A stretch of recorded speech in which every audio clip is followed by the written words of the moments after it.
For me, my work experience is like a recipe. To begin with, things didn't quite go right, but after lots of practicing, things began to go to plan. My first lot of experience was working for a school. I was directing the filming of their nativity play. Things didn't quite go to plan, as we found we bit off more than we could chew. I definitely benefited from this experience as it gave me the opportunity to work with children, and it also gave me the chance to work to someone else's standards. However, one thing I felt we got wrong was that we tried to handle problems by ourselves, rather than talking to the people involved. This meant that problems escalated, and we ended up worse than we originally were. One thing that brought on these problems was lack of communication between me, Steve, and the school. Also, the school didn't understand the production process, which made our job a lot harder. This experience taught me that when starting a new piece of work, make sure the client knows what's happening during the whole process and stay clear in communications at all times. For the second part of my experience, I produced several short videos for a self-development company.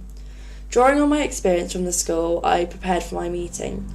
I drew up a list of questions, a list of things that could possibly go wrong. So from the start, we knew exactly what I could accomplish and what he wanted from the videos. I felt the project was very successful as we met all our deadlines and the client was very happy with our work we produced. What I learned from this was that the more prepared you are, the smoother the whole process runs.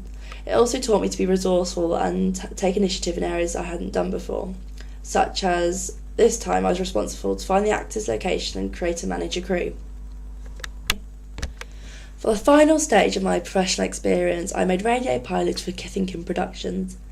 The radio show was called My Favourite Things, where guests would come into the radio studio and talk through the highs and lows of their lives. This project was interesting for me as I got to meet some interesting people, and it was a challenge as a presenter, trying to get the guests to talk or stick to a topic or make sure they didn't go off course.